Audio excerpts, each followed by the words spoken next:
Hey, give me your hand. I want to put your finger on the pulse. Late September 2023, Smoky Mountain Market. Now, I've got to read this, and I apologize, but I tried to riff it and just went completely off the rails, so stick with me here. I have an owner who bought a 4-bedroom white-walled home for $800,000 less than a year ago. Realistically, I'm thinking this is like a $600,000 property at best, and that might turn a profit over the next few years should no serious issues occur, right? I told him it wasn't going to be a profitable property at this price, and this market is really only friendly to log cabins, lodge and chalet style homes, or luxury properties, but he said he didn't buy it as an investment property. They'd like to use it a lot as a family, and I was happy to take him on for that reason. We talked last week, and he lets me know he's got to list it for sale. He's only been with us since January. He said he's surprised by how much money it's costing him, and he's aware it's the market and not our company, and he doesn't have a choice at this point. Yesterday, I talked to his agent, and she plans to list the home for $915,000. She asked for a rental projection for the MLS. I almost short-circuited.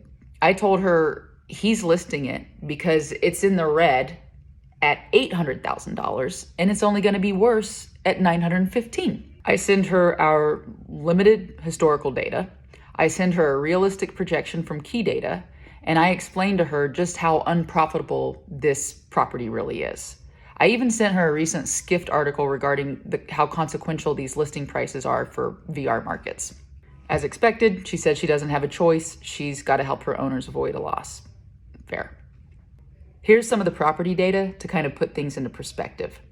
In 2009, this home sold for $157,000. It was relisted in 2017 for $162,000, so virtually the same price 8 years later. It didn't sell, the listing was removed. In December of 2020, when the market was red hot, it sold in the same condition for $450,000. I worked with this homeowner and I thought that this was ludicrous. That's almost 3 times the price it was listed for 3 years previous. This owner did make some real improvements, got the home looking good, and he did that all during 2021, and then he put it on a management program in early 2022. And then it sold in January of 2023 for $800,000. A 75% increase in 3 years with less than a year's worth of historical booking data available.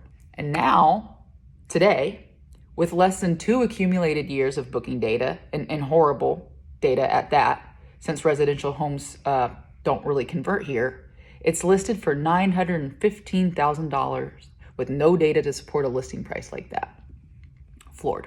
I checked out the listing. It doesn't show the projection I provided, and the details don't mention it being a rental property or investment property. Solid.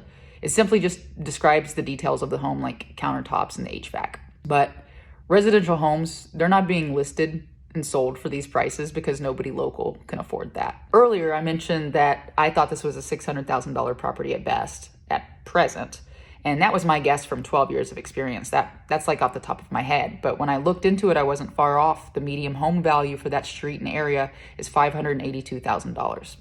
So how is this gonna go, right? Because this is just the first of a wave. So I'm thinking there's going to be one last fight by the agents to artificially reinflate these home prices because their owners can't sell at a loss. That's what I'm experiencing this one time. It's not going to be the last time. Thinking nothing moves at these prices, and simultaneously a wave of homeowners in the same position list their homes for sale, trying to at least break even at this point. Again, nothing moves at these prices, and this is when the homes actually begin to sell at a loss, or they're listing these homes for a loss, right? And if it works, and if they sell, these are average Americans now in debt to properties that they no longer own. Meanwhile, general inflation gets worse and expenses pile up with no end in sight. But my fear is that when agents start selling these properties at a loss and moving inventory again for the first time in really a while, they're going to feel successful and become detached from the reality of the situation again and artificially inflate these prices once more to test the market. Please note, I don't really see this going anywhere. And honestly, I'm just being a little petty by making this prediction, but it is realistic. Regardless, right around this time, when supply is still outweighing demand and expenses are becoming unmanageable, Cue the foreclosures. It's already happening in Florida. That's what I read in the Skift article. And I'd be willing to bet it's already happening in this market just on the down low right now. And throughout the entire process, the sellers get hurt. The buyers get hurt if the price is still terrible. The guests get hurt when their vacation homes get sold. And the property management companies get hurt by proxy to all of this. And the only actors who will continue to benefit throughout this entire process and crisis are the agents. The gap between the vacation rental, short-term rental market and the real estate market, which leeches off of the success of our market with no accountability, is straight up negligent and is going to negatively affect the lives of countless Americans who were convinced they were making a good investment for their futures and families. Tell me I'm wrong, because I want to be.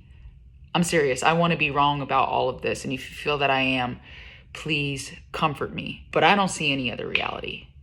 The only way that our markets are going to be able to reset themselves to get these homes at prices where they're actually profitable again, so that people want to invest in them again, is if there is a wave of foreclosures. That's the only way these home prices are going to get back down to where they need to be. Sure, a lot of people are going to sell at a loss, but that's not going to get us to where we need to be, not with the real estate agents in charge of all this, right? The gap between the vacation rental industry and the real estate industry needs to be regulated. It is so negligent at this point, and good Americans are going to suffer.